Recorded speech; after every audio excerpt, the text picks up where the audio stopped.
Okay, so I kind of want to get to know everybody's names. I know a couple of you, so let's just go around and say your name and then something that you enjoy doing.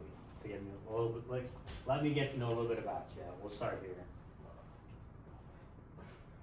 I'm Palmer and I like to golf. Golf, okay. I'm Sam and I like working out. Okay. Gabe and I like climbing. I'm Cole and I like yogurt. It's a good one. I'm Everett and I like snowboarding. Did you say Everett? Yeah. Oh, we got two of them. Okay. My name's Max and I like basketball. My name's Luke and I like lacrosse. I'm Jack and I like snowboarding. Okay. My name's Roger. I like music. My name's Matthew. I like mountain biking. My name's Steven and I like tennis.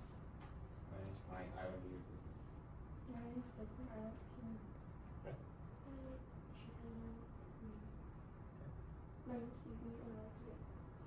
And Everett? My name's Everett and I like basketball.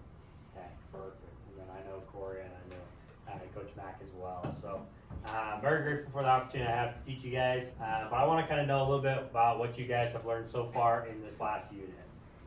We can just kind of do this as like an open discussion. Just tell me some things you guys have been learning or something that's maybe like stood out to you as you've kind of been in this process. Max. We were learning about like disorders and how they could affect you. So it's like one disorder we were learning about like ADHD, which I thought was pretty interesting. What was something that you found interesting about ADHD that you maybe didn't know beforehand? Like you could like help yourself through it. Like if you don't want to go see someone that can help you, you could like help yourself. Yep. I think ADHD is one that like a lot of people kind of just deal with, but there is things that you can use for medication to kind of help with that, but you can work through that process with some skills. So I like that. What are some other things you guys have been learning so far? Not all at once. We've been learning about depression and its like what the side effects and everything about it. And we got to see some personal stories from people. One of them being, forgot the guy's name, but he went to the Golden Gate Bridge to, and yada yada. Yeah. Depression is a tough one because you never really quite understand what somebody's going through, right? You can see somebody, they can be happy, but they might be dealing with some things, on the internal side that you may never see. That's, I think, the biggest thing that I've learned with depression is you can never really kind of indicate that just by looking at somebody. I feel like more often than not, most cases with people with depression, they always, to me, seem like they're the happiest people. So it kind of seems a little odd with that. So I'd always just say, just be a really good friend to people, because again, you never quite know what they're going through or what they're dealing with in their life. So thank you for sharing that. Let's go two more, what you've learned so far.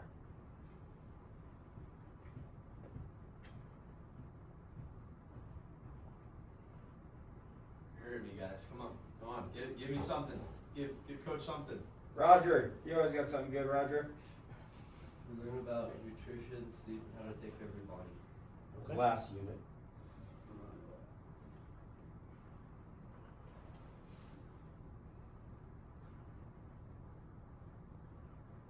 Got anything for this unit? We learn about bipolar disorder. Okay. What would be like an example of that, like in somebody's life? Like, what would that look like? If I don't know anything about bipolar disorder, how would you help me identify that? You vary between highest of highest and lowest of lowest. Yep.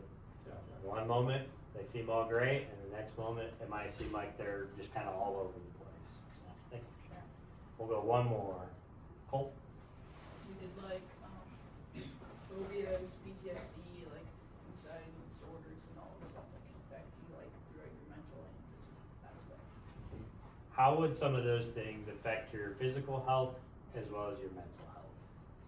Like if you have extreme like anxiety, or not extreme, just like anxiety disorder, it can lead to like stressing, which sometimes is linked to cardiovascular disease, and it could be like stressing, increased heart rate, like making your muscles tense up and whatnot. I would say a lot of you probably are dealing with anxiety whether you know it or not. Who in here, and I'll probably say probably most of you, feel academic stress by raise of hands? Okay. For the most part, most of us. And I think a big part of that is because you guys are in kind of, an advanced school system, right? You guys are kind of expected to do really well academically, right? Your parents are paying a lot of money for you guys to go to school here, so there's kind of a lot of pressure to kind of perform in that regard. How would you guys say that's affected your day-to-day life, and how have you overcome it?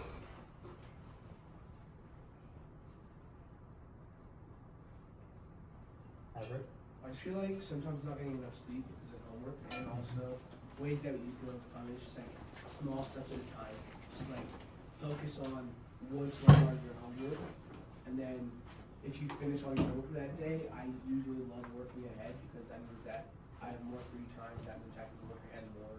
So I just don't have the stress of homework being due the next day, but it's like due a week from now, which feels much better.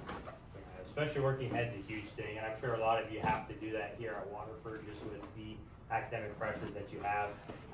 That's something I struggle with, Everett. If it's not due that specific night, I'm not doing it. And that's always got me into trouble. So it's really, really cool to see how a lot of you are kind of thinking ahead and kind of preparing, doing those small steps. So when you get to that point where that homework's due, you already have it done and you're already kind of looking into the future. So that definitely will help you relieve you of any anxiety or stress. I was like, oh man, I got this big assignment that I have due tomorrow and I haven't even started it, okay?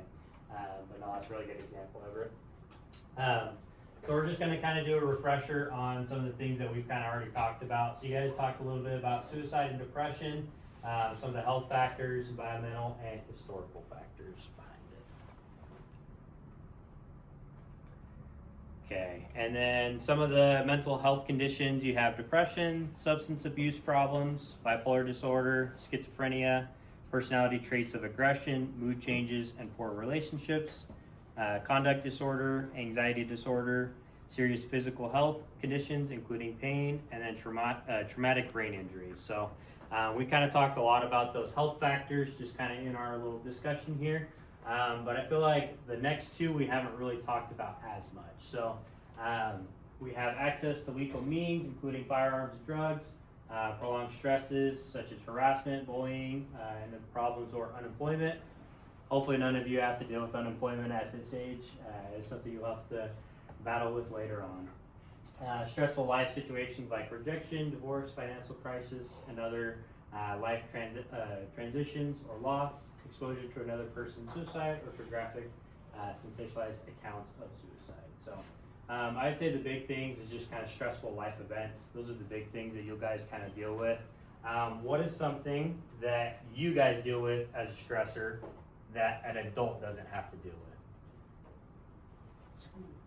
School, that's the biggest one, right? Homework, okay? Unless your parents are taking college classes or things like that, they don't have to deal with homework. So that's another one. Friend groups. Friend groups, that's a huge one. Especially at your guys' age in your lifetime, your social aspect of your life seems like it's kind of higher up in your hierarchy of your needs, right? Who in here likes to come to school because of their friends?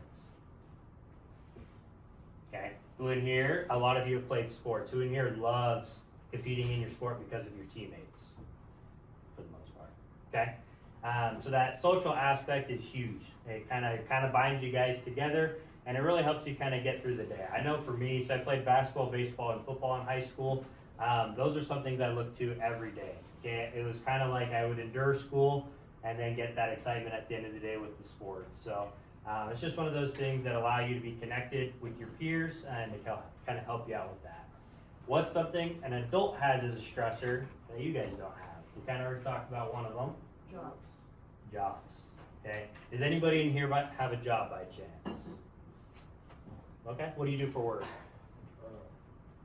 Fast food. Okay. And what do you do for work? I'm like a tutor. A tutor? Okay. So we only have a couple that do jobs, okay?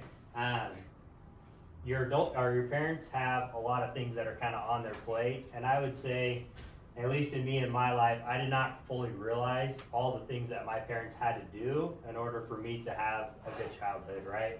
You know, your parents are providing for you guys to be able to go to school here, which is a big financial burden. And then as well, a lot of you play sports, right? Your parents are always gonna make sure that you have the equipment you need, that you're showing up on time, and things like that. I really loved the fact that my parents were kind of always willing to help me. As long as I was willing to have good grades and play sports, they would try and make sure I had everything I needed.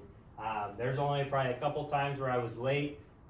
There's one time in particular I was late to my baseball practice and I had to run, but my dad was the coach and he was the one driving me, so I'm still a little salty about that one.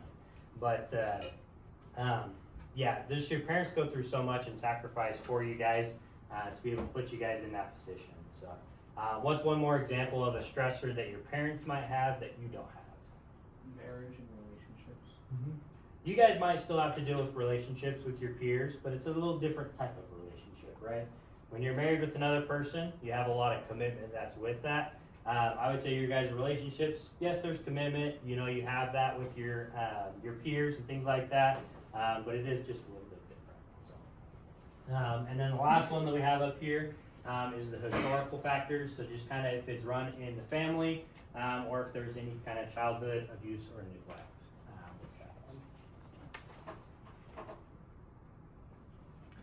Okay, and then these are kind of just some of the warning signs. We'll kind of just briefly go over this one, but just some things to kind of be look out for.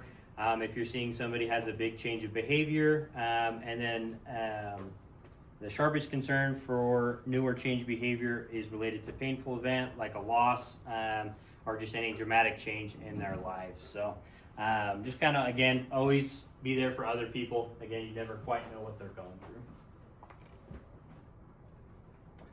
Okay, and these are just some things that we can do if you have anybody that you feel like is in that type of situation. So the big thing is just talking to somebody. So just these are some things, if a person is talking about it, just to kind of be aware of, they're kind of there on the board. So, and then another thing is their behavior. Again, so these are some of the risks that you'll see if there is any change. So. You'll see them kind of use alcohol or drugs kind of as a coping mechanism to kind of overcome that. And then withdrawing from activities, isolating from family and friends. You could see sleeping too much or too little. And then just kind of just a lot of changes just in their normal behavior. And then you have aggression and then fatigue as well. So, and then the last one is kind of just their mood. So some things that you can kind of be aware of.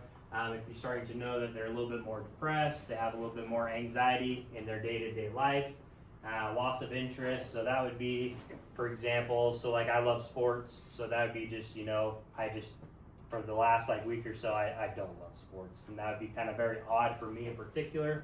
So that would be just kind of that indicator.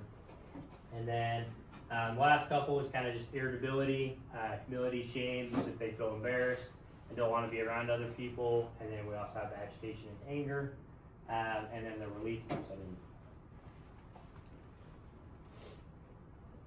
Okay, so now let's talk a little bit about myth versus fact. Okay, so we're going to give you kind of a little prompt here on the board. We're going to give you each just a little bit of time to think about it, and I want you guys to tell me if you believe it is a myth or if it is factual.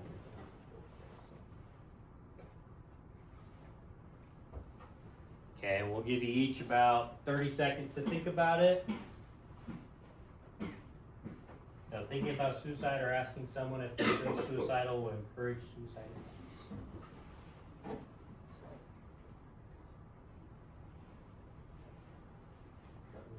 Alright, if you believe that is a myth, go ahead and raise your hand. Okay, if you think that is a fact, go ahead and raise your hand.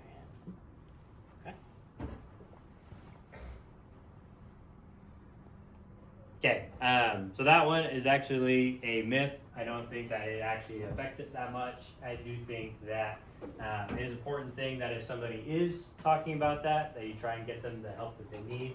But that one is actually a myth.